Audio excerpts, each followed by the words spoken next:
ओम अज्ञानतिमिरान्धस्य ज्ञानाञ्जनशलाकया चक्षुरुन्मीलितं येन तस्मै श्री गुरुवे नमः। जय श्री कृष्ण चैतन्य प्रभु नित्यानंद श्री अद्वैत गदाधर श्रीवासादि गौर भक्त वृंद।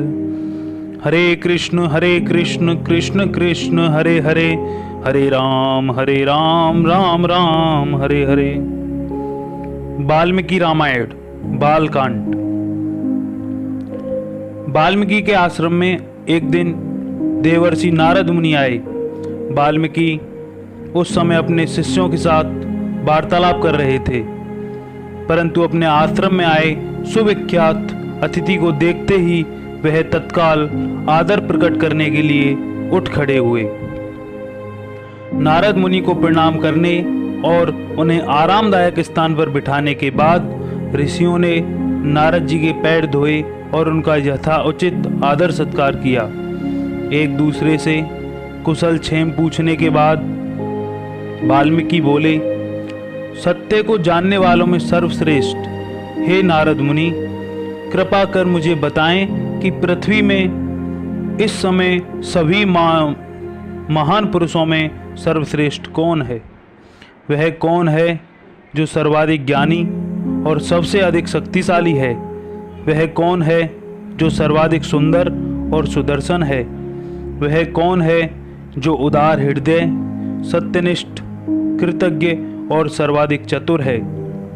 वह कौन है जिसका चरित्र निष्कलंक है और जो सदैव दूसरे जीवों का कल्याण करने के कार्य में रत रहता है?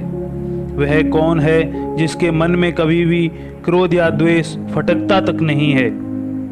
तीनों लोकों में रहने वाले प्रत्येक जीव को सुरक्षा प्रदान करने की शक्ति जिसमें है, वह कौन है? वह कौन है जिन पर सौभाग्य की देवी लक्ष्मी पूर्णतः न्यौछावर रहती हैं? कौन है वह जो समस्त ऐश्वर्यों के पूर्ण आगार हैं? नारद मुनि बोले, हे ऋषिवर, राम नामक एक राजा हैं जिन्होंने इक्ष्वाकु वंश में महाराज दशरथ के पुत्र के रूप में जन्म लिया है।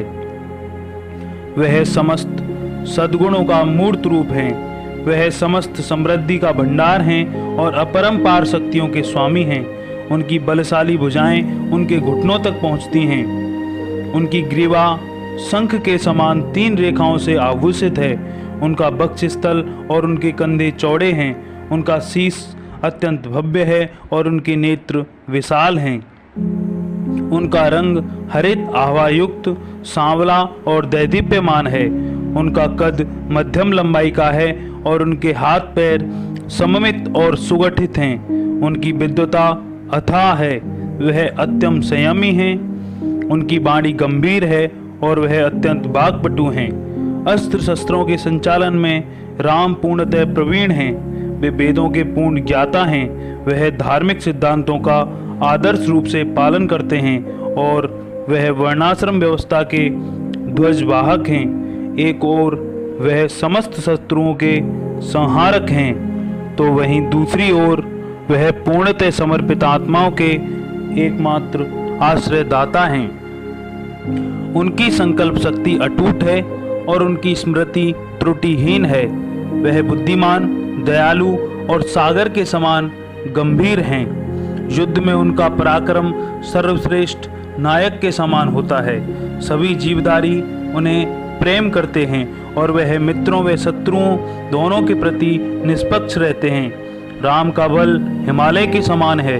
उनकी शक्ति और साहस भगवान विष्णु के समान है।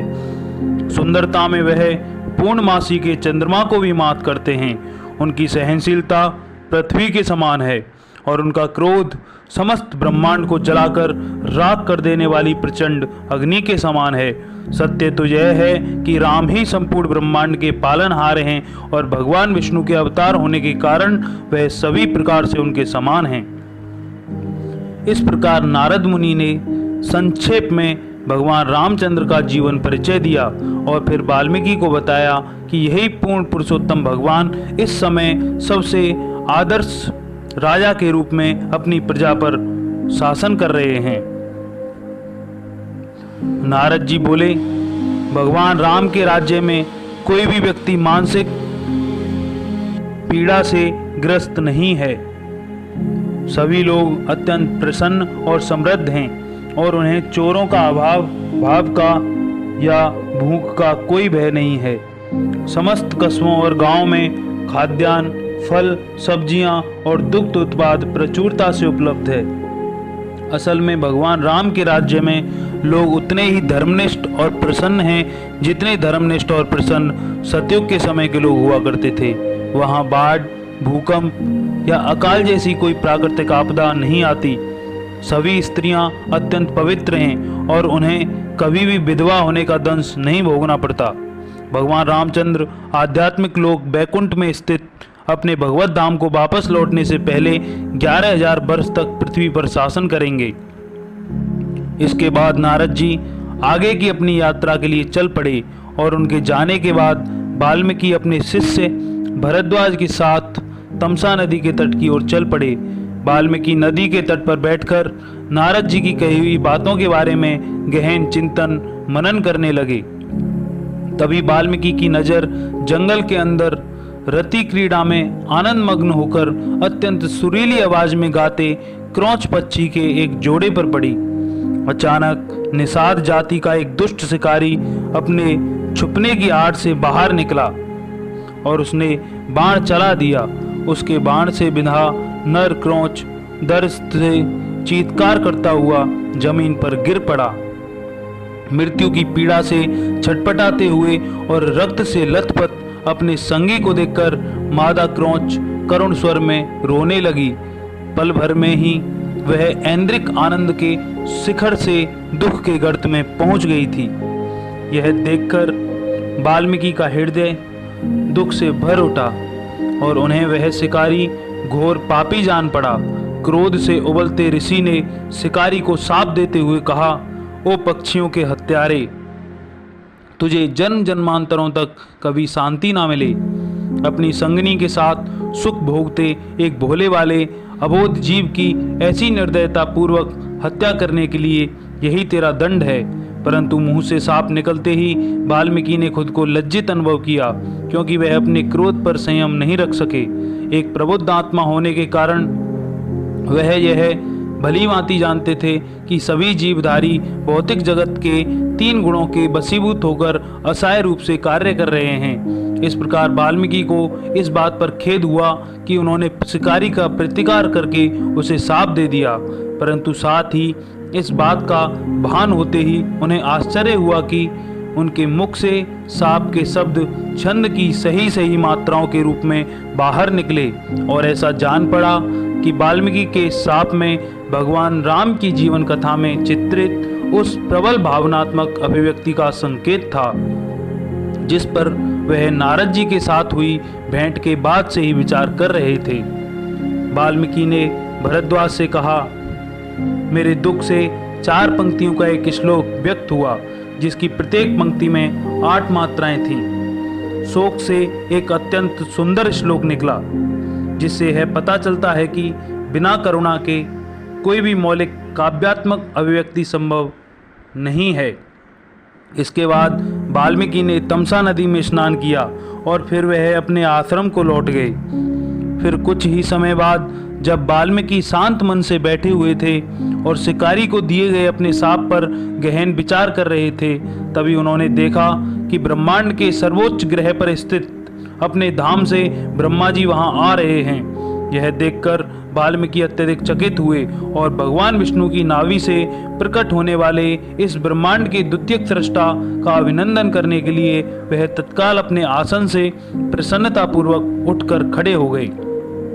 ब्रह्मा जी जब वाल्मीकि के सामने आए तो वाल्मीकि ने अत्यंत विनम्रतापूर्वक शीश झुकाकर उन्हें प्रणाम किया। इसके बाद उन्होंने अपनी सर्वोत्कृष्ट क्षमता के अनुसार आदर पूर्वक ब्रह्मा जी की वंदना की। इस प्रकार आदर सत्कार प्राप्त करने के बाद प्रत्येक प्राणी के मन की बात को समझने वाले ब्रह्मा जी ने वाल्मीकि से कहा, हे पुण्य आत्मा ऋषि, यह सोचकर शोक ना करें कि आपने उस शिकारी को गलत ढंग से शाप दे दिया। मैं आपको एक अत्यंत गोपनीय बात बताता हूँ। आपने क्रोधपूर्वक जो शब्द कहे वे आपके अपने शब्द नहीं थे, वे मेरे शब्द थे। जो मेरी इच्छा के कारण आपके मुख से निकल पड़े, ताकि मैं आपको एक महान कार्य करने के लिए प्रेरित कर सकूं। अब समय आ गया है कि आप भगवान रामचंद्र की जीवन गाथा की रचना करें। इस जगत के सभी प्राणियों के पूर्ण कल्याण के उद्देश्य से इसमें भगवान की समस्त आध्यात्मिक लीलाओं का वर्णन होगा। मेरे प्रिय वाल्मीकि, अपनी बेचैनी का त्याग करें। मेरे वरदान की शक्ति से आपको ऐसी दिव्य दृष्टि प्राप्त होगी जिससे आप अपने हृदय में वह सभी चीज़ें स्पष्ट रूप से देख पाएंगे जिनके बारे में आपको ज्ञान नहीं है। मेरे आशीर्वाद से आप रामायण की रचना करेंगे जो त्रुटिहीन होगी। वाल्मीकि ऋषि को इस प्रकार वरदान देने के बाद ब्रह्मा जी अपने दिव्य हंस रथ पर चढ़कर वहां से चले गए और उन्हें दिव्य रथ पर चढ़कर जाते हुए देखने वाले सभी प्राणियों के हृदय आश्चर्य से भर गए। इसके बाद भगवान रामचंद्र की समस्त लीलाओं के दर्शन के लिए वाल्मीकि ध्यान लगाकर बैठ गए। वाल्मीकि मुनि जब गहन आध्यात्मिक समाधि में लीन हो गए तो उन्हें सचमुच भगवान रामचंद्र के धरती पर अवतरित होने से जुड़ी समस्त बातें स्पष्ट रूप से दिखने लगीं। यह सुनकर अचरज हो सकता है, परंतु जिस प्रकार आजकल हम दूर की घटनाओं का ताजा हॉल टेलीविजन पर देख सकते हैं, ठीक उसी प्रकार वाल्मीकि मुनि भगवान राम के संपूर्ण जीवन को देख पा रहे थे। वाल्मीकि ने 24,000 श्लोकों में रामायण की रचना की। इस महाकाव्य की रचना पूरी करने के बाद वह इस बात पर विचार करने लगे कि वह किसे यह रचना पढ़ाएं ताकि यह उसकी स्मृति में बस जाए और फिर धीरे धीरे संपूर्ण विश्व में इसका प्रसार हो। उस समय छपाई की प्रेसों का आविष्कार नहीं हुआ था, या यूं कहें कि उन दिनों लोगों की स्मृति इतनी तीक्ष्ण होती थी कि लिखना एक अनुपयोगी कार्य हुआ करता था। वाल्मीकि अभी इस पर विचार ही कर रहे थे कि तभी लव और कुश वहां आए और उन्होंने विनम्रता पूर्वक उनके चरण स्पर्श किए, जो कि वे प्रतिदिन किया करते थे। ऋषियों के समान वेशभूषा वाले ये दोनों बालक राम और सीता के पुत्र थे, जिनका जन्म सीता के निर्वासन के समय हुआ था, और अपने जन्म के समय से ही ये दोनों बालक वाल्मीकि ऋषि की देखरेख में रह रहे थे। वाल्मीकि ने जुड़वा बालकों को प्रशंसापूर्ण नेत्रों से देखा और तभी उन्हें यह एहसास हुआ कि ये दोनों बालक ही उनके इस महाकाव्य को प्राप्त करने के सबसे उचित और योग्य पात्र हैं। इसके बाद वाल्मीकि ने लव और कुश को अत्यंत सावधानी पूर्वक संपूर्ण रामायण पढ़ाया, और जब उन्हें यह अच्छी तरह याद हो गया तो उन्होंने ब्राह्मणों की एक सभा में पहली बार इसका पाठ किया। भगवान राम की लीलाओं को सुनते हुए उन विद्वान ब्राह्मणों को अत्यधिक आध्यात्मिक आनंद का अनुभव हुआ। लव और कुश की अत्यधिक सराहना करने के बाद ब्राह्मणों ने दोनों जुड़वा भाइयों को प्रचुर उपहार प्रदान किए। उस दिन के बाद से लव और कुश ने रामायण का पाठ करते हुए पृथ्वी के समस्त स्थानों की यात्रा आरंभ कर दी। अपनी इन यात्राओं के दौरान लव और कुश कौशल प्रांत में स्थित अयोध्या नगरी पहुंचे। भगवान राम ने संतों के समान वेशभूषा धारण किए हुए इन दोनों बालकों को गलियों में घूमते हुए देखा।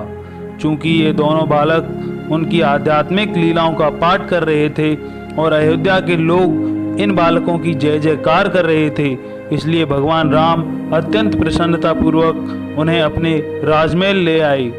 राम इन दोनों बालकों को आदर पूर्वक अपने राज दरबार में ले गए ताकि वे वहां पर सभी लोगों के सामने रामायण का पाठ कर सकें। राम का ध्यान इस बात पर गया कि इन बालकों की शारीरिक विशेषताएं पंडितों के समान नहीं बल्कि क्षत्रियों के समान थीं, परंतु इसके अतिरिक्त उन्हें इस बात का जरा भी अनुमान नहीं था कि उनकी वास्तविक पहचान क्या है। लव और कुश ने जैसे ही मंत्रमुग्ध कर देने वाला रामायण का पाठ करना आरंभ किया, वैसे ही राम और उनके भाई उसे सुनने में इतने मग्न हो गए कि उन्हें अन्य किसी भी चीज का कोई भान ही नहीं रहा। कृष्ण भावना अमृत का प्रभाव ऐसा ही होता है। यदि संसार में रहते हुए हम अपने विचारों को रामायण और ऐसे ही अन्य साहित्य में केंद्रित कर दें तो हम भौतिक बुराइयों से बचे रहते हैं और हमारी चेतना आध्यात्मिक जगत में निवास करती है। अत्यंत प्राचीन काल से वैवस्वत मनु के ज्येष्ठ पुत्र इक्ष्वाकु के वंशजों ने पृथ्वी पर शासन किया। मनु ने कौशल प्रांत में सरयू नदी के तट पर स्थित अयोध्या नगरी में अपनी राजधानी बसाई। बाद में इक्ष्वाकु के वंशज महाराज दशरथ के शासनकाल के दौरान अयोध्या चमत्कारिक रूप से फला फूला। श्री रामचंद्र भगवान की जय। वाल्मीकि रामायण बालकांड शेष भाग आगे। हरे कृष्णा।